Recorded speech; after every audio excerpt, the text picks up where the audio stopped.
I'll really be talking more about how a web developer can start a freelance career. So we've talked about freelancing, or you've probably heard about freelancing, and I don't want to assume everyone here knows what freelancing is. So in simple words, I would just say freelancing is when you have a skill and you're able to work with clients and like transform the skills to services that clients are willing to pay you for, and you're able to earn money and gain experience.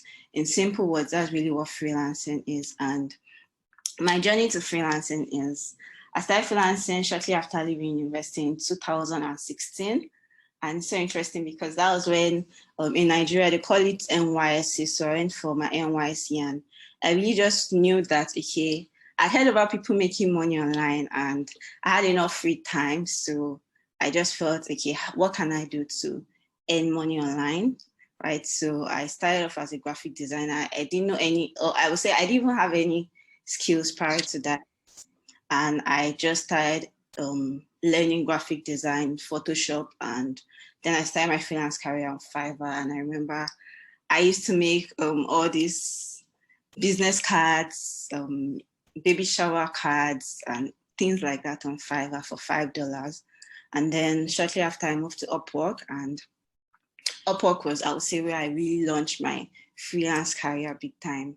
And interestingly, I stayed 3 months before getting my first client on Upwork. So I sent several proposals and proposals upon proposals, but nothing till the 3rd month that I started getting, or I got my first client. And I didn't get my first client as a graphic designer, no, I got it as a virtual assistant. And since then, I've evolved, and right now I'm a web developer, and I'm also a web page builder on Upwork, and I've earned over $20,000 freelancing, and that's just freelancing, mostly part-time, right? So that's just a little brief intro about my journey to freelancing. And before we get into the details, I also want to give us some interesting facts about freelancing and why you should be interested in starting a freelance career, right? So the first one is the number. There are a whole lot of people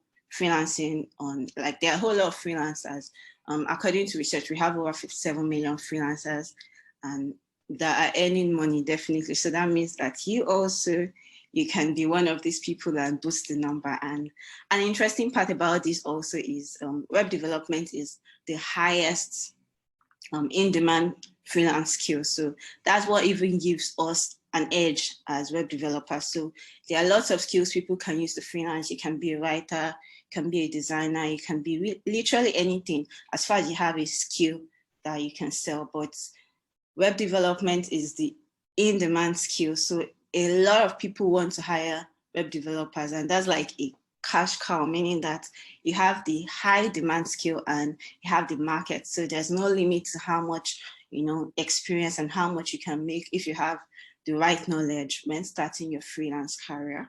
So the third thing is that it's interesting because when you weigh freelancing and self and being employed like a full-time job, in most countries, freelancers actually earn more than full-time employees. This is because freelancers have the opportunity to work with as many clients.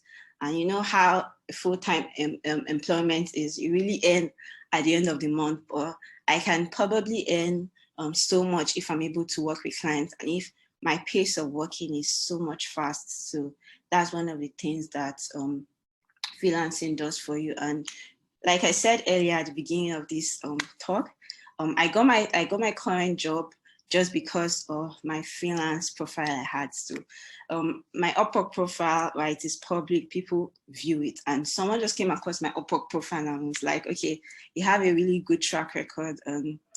Would you like to join our company? Like the person working there sent me a Twitter message, and then I was like, yeah, like, sure, I would definitely want to join your company. And that was literally how I started the process to joining my current company. So there's no limit to the opportunities that you can get while freelancing, because you're not just working for one employer. You get to meet different clients, both local and outside like your country. So it brings a whole lot of opportunities for you as a freelancer. So we've talked about freelancing, and I think we've been able to set the pace for getting started as a freelancer. So let's just dive in. So this is the roadmap to freelancing. I'll say, I will just, for the purpose of this talk, right, I'll just break it down into 4 steps. So you have the step 1, which is to find your niche as a freelancer. You have step 2, build a portfolio. Step 3, set your rates.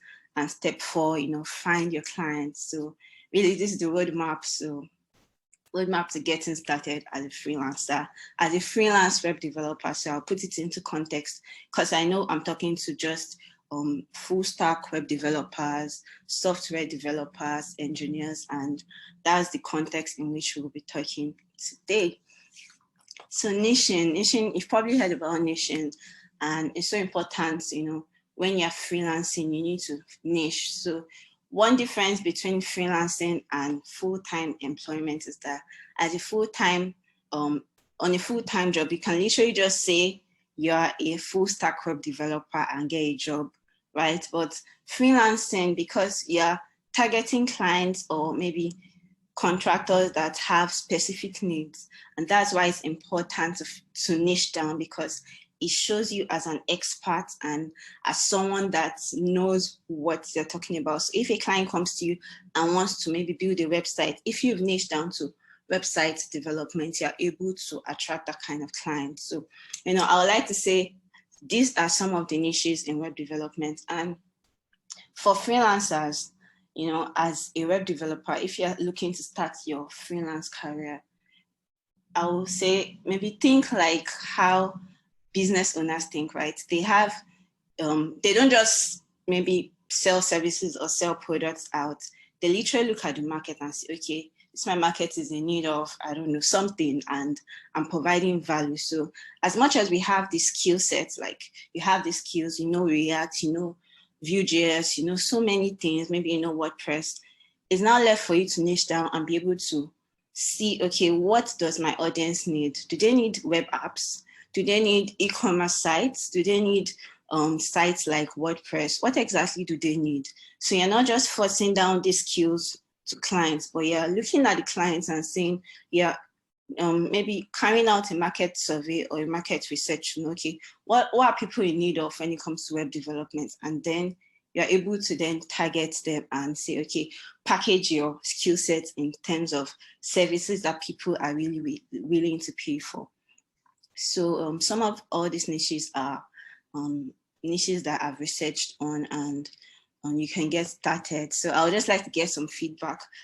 Based on all of this, if you have to pick, I'll say a niche, what would you go for if you have to, like as a developer now? Please, you can just unmute yourself and just talk as a developer. If you have to pick something that maybe you have to specialize in, which of these niches would you want to pick? Feel free to unmute yourself and just talk. Okay. This is Meji here. Okay. From these niches, I think the one that particularly calls out to me is the backend development. I think that's what I'm like mostly drawn to. Okay, so okay, cool. Backend development is cool.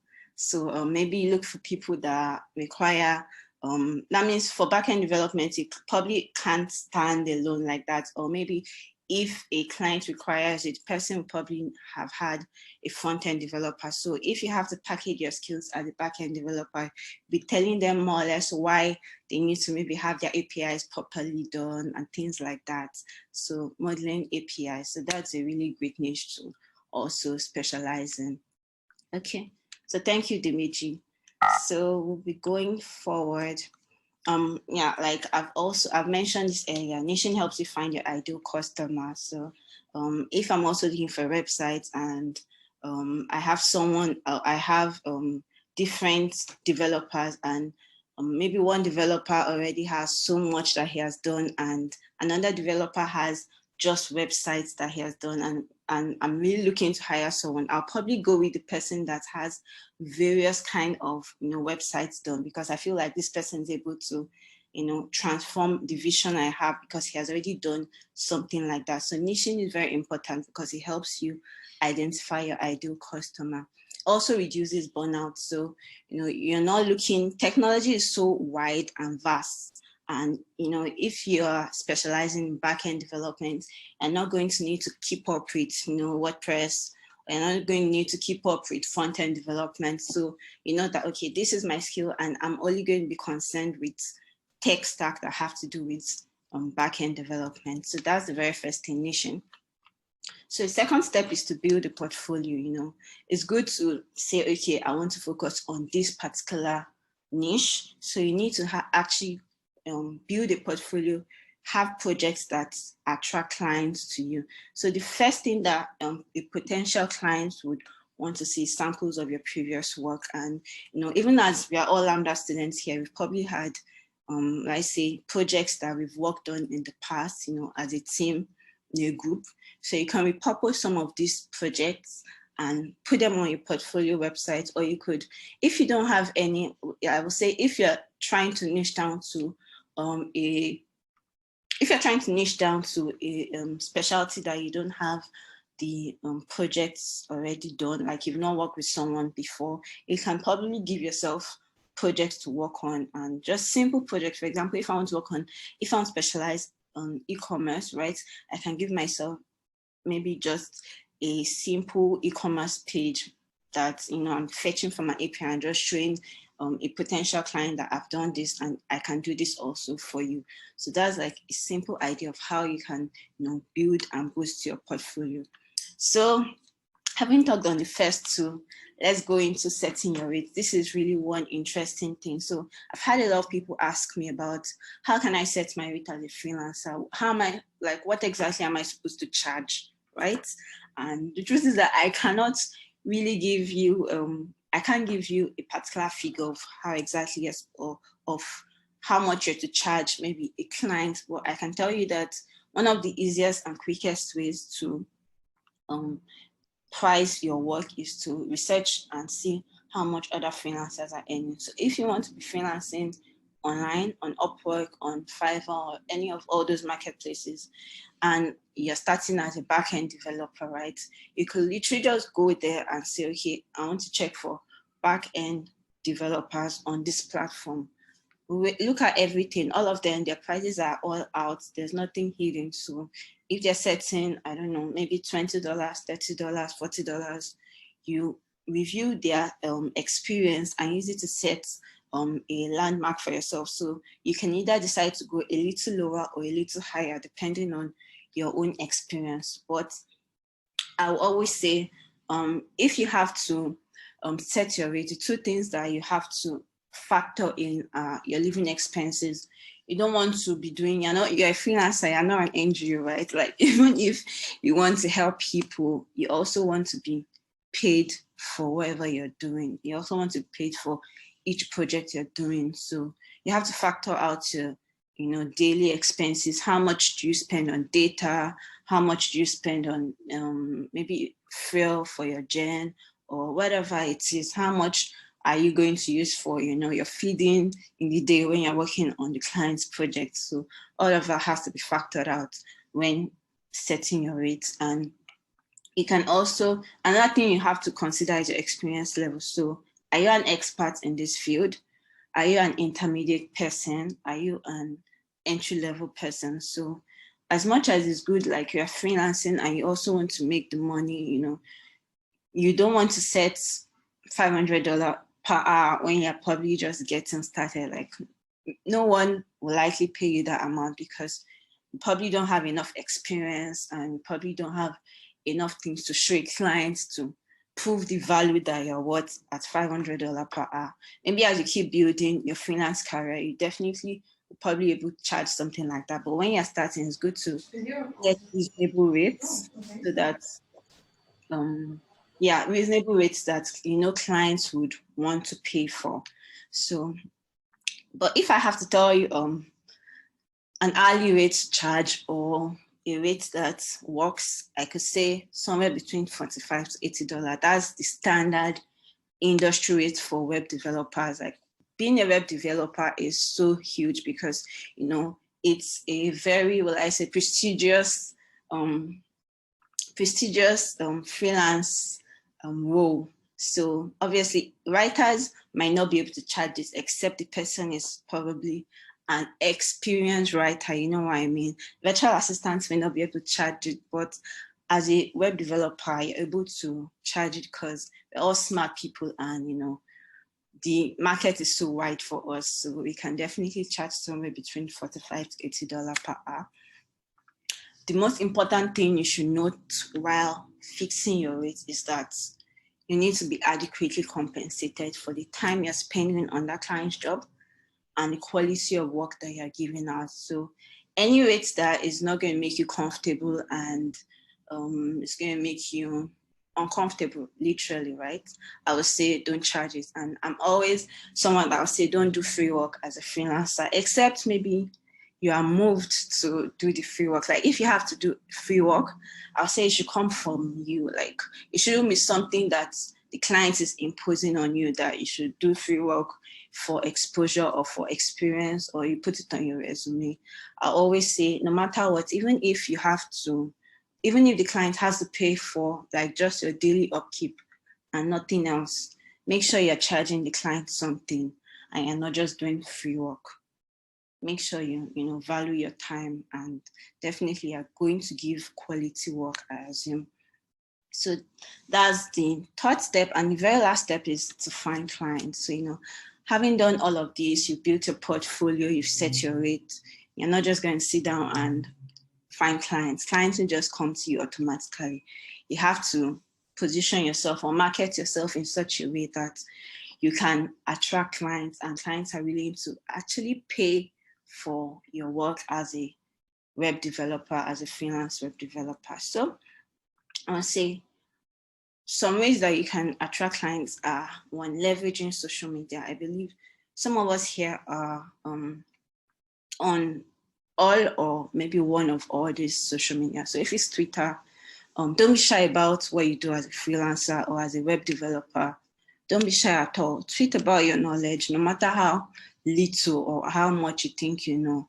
You may think you're going to 100 and you know just 5 stuff, Even if it's just 1 or 2, keep tweeting about it. Keep, repurposing your knowledge. Let people know that, okay, I can do this. I'm doing this. For example, if I want to build a website for business coaches or for business owners, I want to tweet about maybe why your website is so important to attract, clients, target audience, why every business owner needs to have a website, why you need to hire a freelancer to build a website for you, kind of websites that attract clients, things like that. Just keep tweeting and making sure that people see you as an expert in that particular field that you're working on. Because when people retweet your tweet, you increase your exposure. That's why it's important to use social media to attract the kind of clients. When you increase your exposure, definitely people within that person's network, they're seeing you, and when they need that service done, just by default, you remain top of mind and they're able to reach out to you. So the next one is LinkedIn.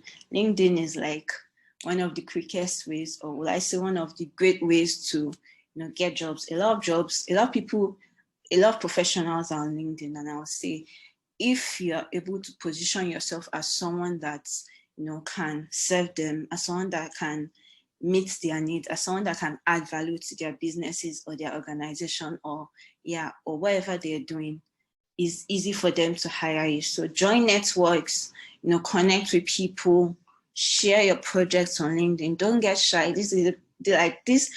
would say freelancing is very interesting because you are your own boss. So, the way maybe a company will have to, there's probably like a salesperson that will have to market the company. You're the marketer, you're the accountant, you're the everything, right? So you don't just sit down. You have to literally put yourself out there for people to know that, okay, I can do this thing. So if you don't put yourself out there, no one knows. And the truth is that freelancing is really not about how good you are. You can be so good, and if people don't know that you are so good, no one's going to hire you. So it's about putting yourself out there and just letting people be aware that, okay, I can do this thing.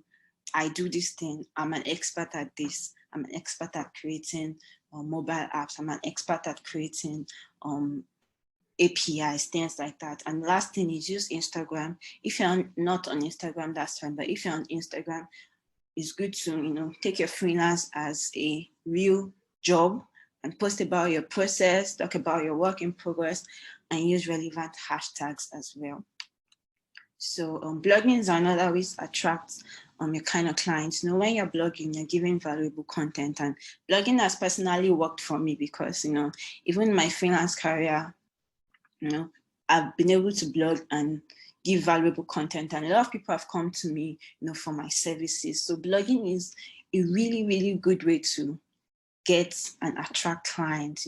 They may not come directly, but people are watching, people are looking at what you're doing, and definitely when they need it, they will definitely come to you because they see you as an expert in your field. Another way to get clients is via email. So this is used majorly when you're working as a freelancer offline. Maybe you're getting local clients, things like that. You probably, maybe people have reached out to you to ask about your services, or on LinkedIn, you join you join groups, and you've just found a number of emails, right? Emails that you can send proposals to. So before you send your proposals, make sure that you research, you're sending your proposal. Maybe you're sending a proposal, that a client wants to work on a mobile app, and you're sending a proposal to pitch that you can actually give this service, or you can provide this value, you can work on what the client needs. So you have to do your research and make sure that you know exactly what the client needs are, and your email proposal is addressing those needs. Then you have to be clear on what exactly you're offering as a developer. Wherever is in your proposal, you have to know that, you have to make it clear that, okay, I'm giving you this. I'm giving you a fully functioning web app. I'm giving you a responsive coaching website. I'm giving you this. Make sure that people or clients don't just read your proposal without actually knowing, okay, what value is this person going to bring?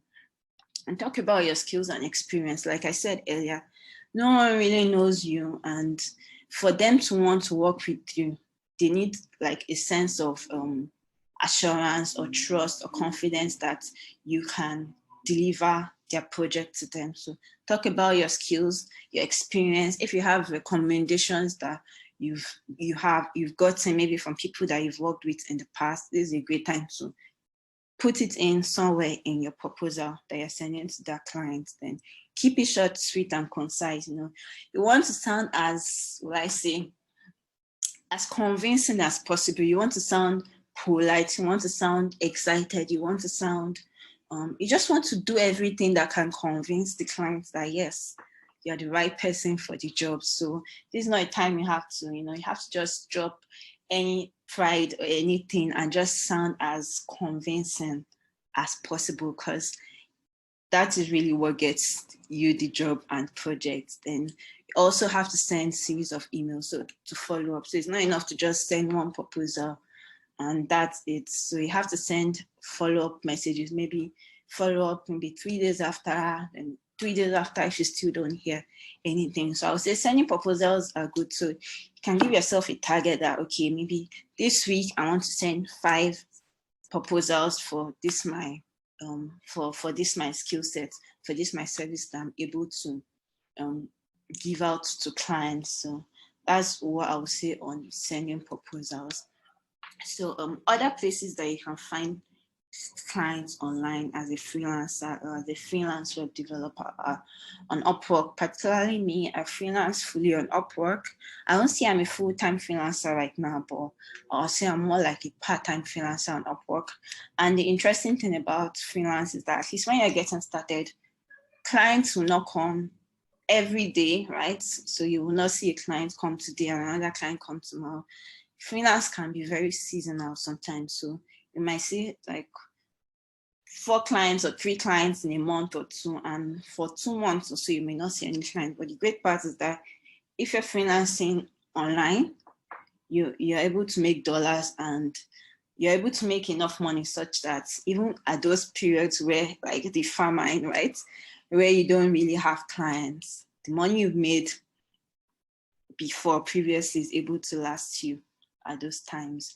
So other places you can freelance, Fiverr, you can open, I think Upwork, I would say Upwork, but Upwork sometimes they can be very strict with accepting clients, but Fiverr is also a good place to freelance. People per hour. I think I created when in 2016 when I was trying to start my freelance career, created a portfolio or an account on people per hour, but I didn't get any job. But considering I wasn't a web developer at that time, so I'm sure a lot of things have changed now. So can definitely explore it. TopTal is a great place, and it's like an elite freelance platform. So they really see the kind of developers and kind of talents they hire, but it's definitely worth trying. So I think that's the end of my steps. I will just go right again. You can find your niche, build a portfolio, set your rates, and then find clients.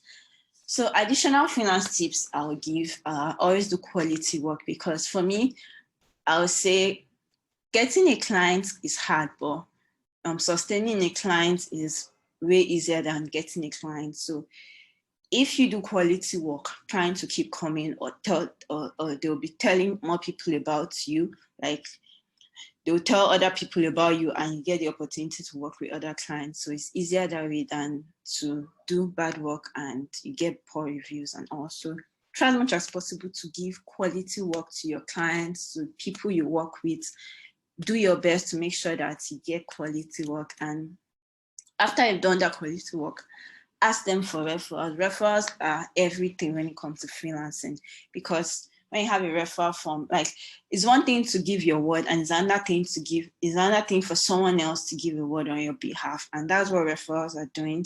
Someone is saying that you can do this. So someone is more or less stamping an approval for you and saying that, okay, this person is an expert in this. So make sure you get referrals from clients. Tell them to just send. It might just be a simple WhatsApp message or something. Like just make sure you have referrals and testimonials from your previous clients. No matter how small you think the project is, just make sure you get a client's referral. It's very important.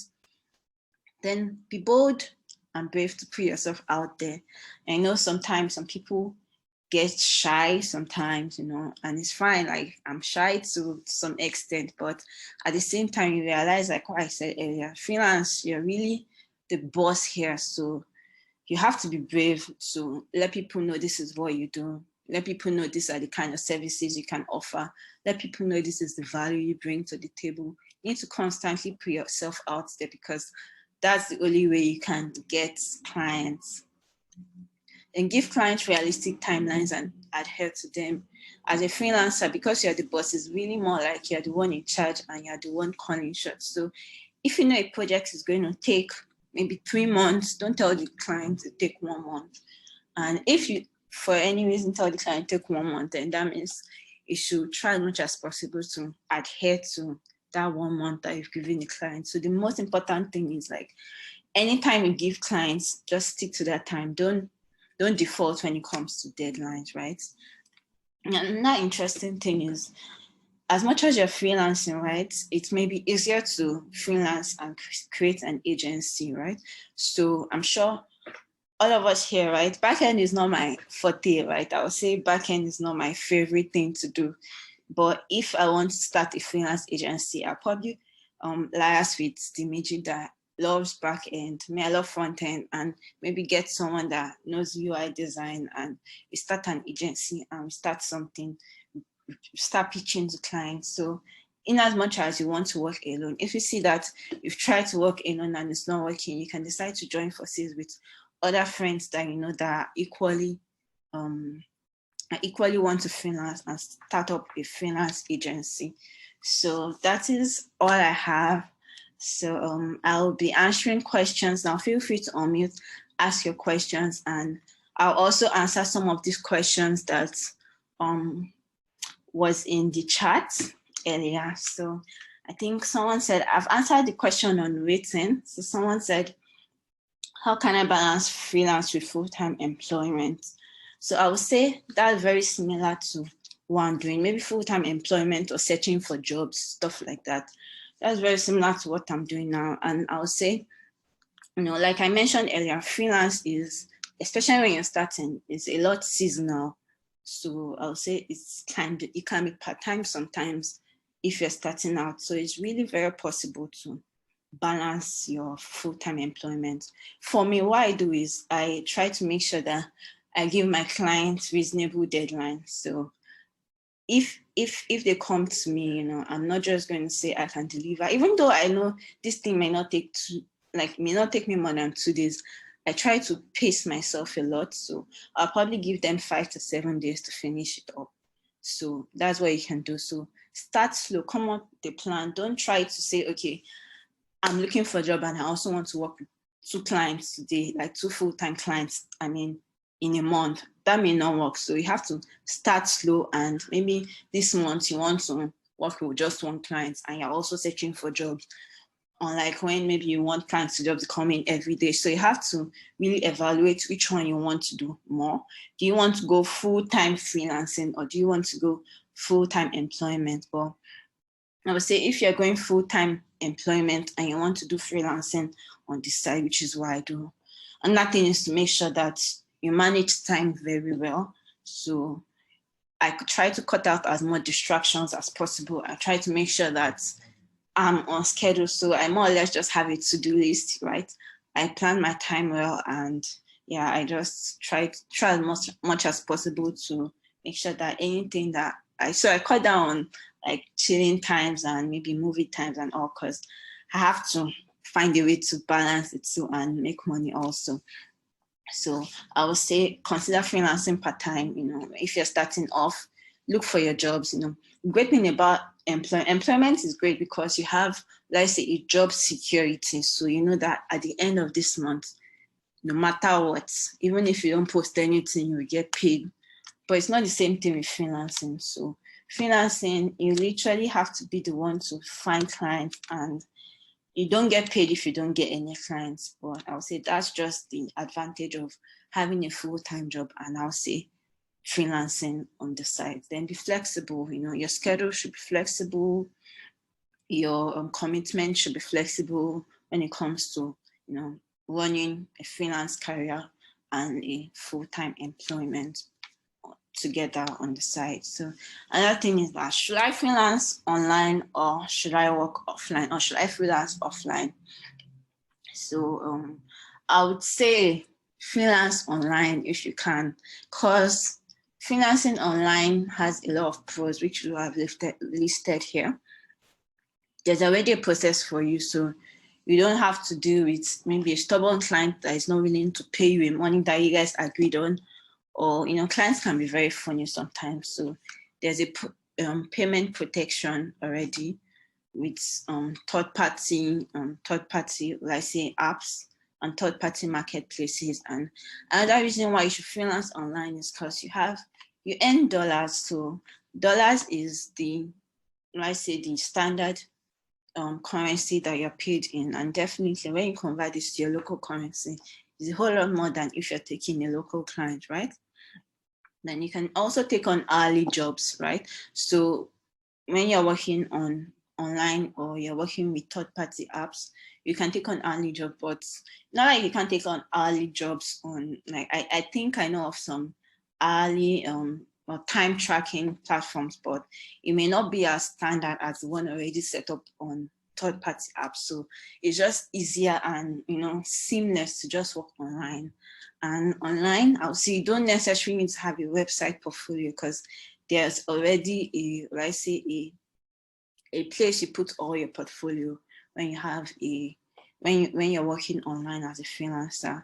But the con is that it's very competitive. So there are a lot of people also like you that are trying to get clients and that have skills also. So that's one of the downsides to freelancing online. The competition is a whole lot. The Indians are a whole lot, so the competition is just really much. So you have to stand out and get clients. And also you don't earn full amounts. There's a percentage fee. So for Upwork, where I freelance, there's a 20% fee paid for every project that you work on. So that's the con of freelancing online. But I think advantage of freelancing offline is that you earn your full pay, which is really great. You know, you're not paying any percentage to anyone. You just earn your full pay. But you're the one that does the marketing. You're the one that does the accounting. You're the one that does the whole process is really up to you. But the con is you need to find clients yourself, right? You're paid in your local currency and you need to set up a system to collect payments, and you need to make sure that the client is not just going to agree that, okay, finish this job, and after client wants you and you call the person and the person doesn't pick. Things like that can be very funny or messy when it comes to offline, because there's really no way you can restrict clients, so to say. So I would say work online if you can. Like if you can open an account online, it may take a while to get clients, but you definitely get a client, and that will be the beginning of your freelance career. But if you cannot, work offline. But the most important thing is just make sure that you are freelancing somehow, right? So I think that's the end of my presentation. Just your own boss, right? Anything is possible when freelancing, and just do your best, and yeah, you've got this. So please, if you have any other questions, just feel free to unmute yourself and ask me. I'll be willing to answer them. We have a couple of questions in the chat. First of all, when you were saying that you made 20K USD, unless I like saw that incorrectly, is that like in a year? No, that's not in a year. That's in the space of like 2.5 years. Because I didn't freelance all through 2020 and some parts of 2019 because I was in Lambda school. So that's like from 2017 to 2018, end of 2018, yeah. That's a lot. And that's like, I mean, I know you said you were doing other things at the time, so that's pretty incredible. I also like that, like, you started doing this kind of thing back in 2016. So like you have learned a lot over the course of like these past few years. Another question from Olamide is, do you share a screenshot of the WhatsApp referral message on your profile or just the text? Sorry, I didn't get that. Do I share? Do you share a screenshot of the WhatsApp referral message on your profile or just the text? Okay, so what you can do is if they send a referral to you, you can literally go to Canva, design a nice, you have the person's picture, maybe the person's DP. Just tell the person that you want to like use the testimonial on your website. So you create a nice design using Canva and you put the text, and I think it's neater that way than, screenshotting and sending. Just put the person's image, put what the person said, and yeah, put that image on your website. That's so you make it pretty. What? Make it pretty. Exactly, yeah. You also know graphic design though too. So if you don't know graphic design, then just like make it as pretty as you can. Exactly. Make it pretty. Yeah. Alexander says, have you ever gotten jobs that you felt you couldn't do? How did you handle it? Okay, cool. That's very interesting because I think I've gotten a lot of jobs, not a lot, but I've gotten a job that at the moment I'm telling the client I'm going to do this. I have no idea how I'm going to do this, but I know that somehow I'll get the job done. So for things like that, right? It's good. You don't just, so let me put this in context. You don't just tell the clients that you can do stuff when you can't do stuff, right?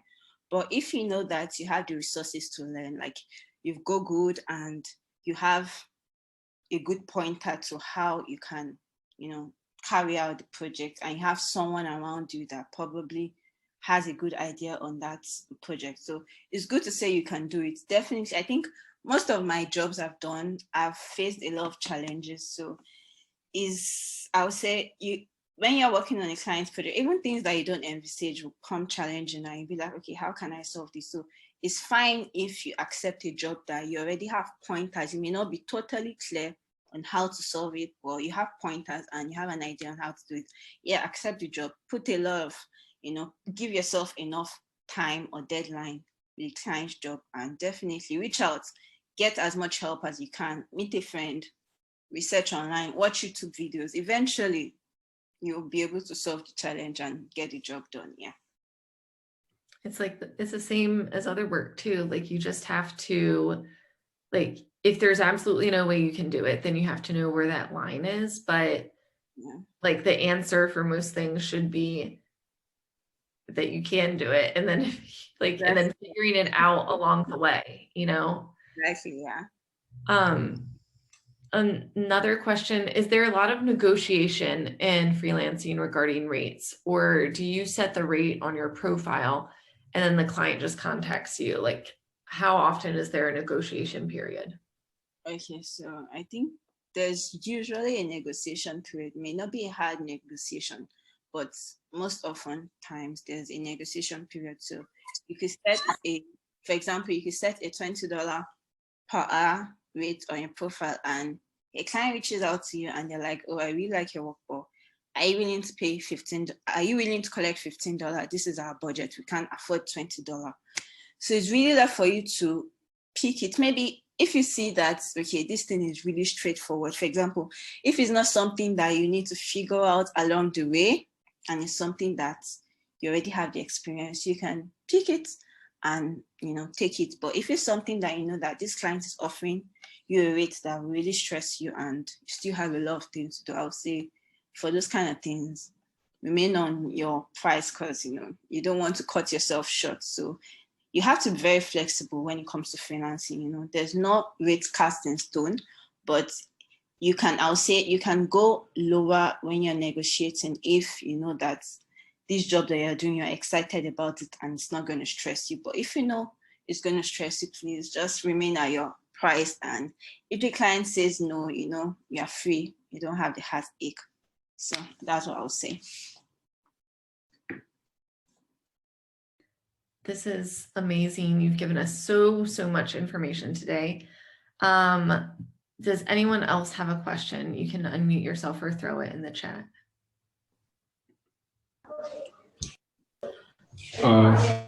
So my last question is, how do you estimate the amount of work it's going to take for you to get a job done, like the hours?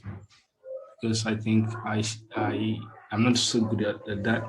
So I'll take a job, and then when I start doing it, I realize I've, you know, like undercharged because it's much more work. So is it like a framework that you use to estimate work for? Okay. So what I try to do is, before I take a client's job, so I'll give an example.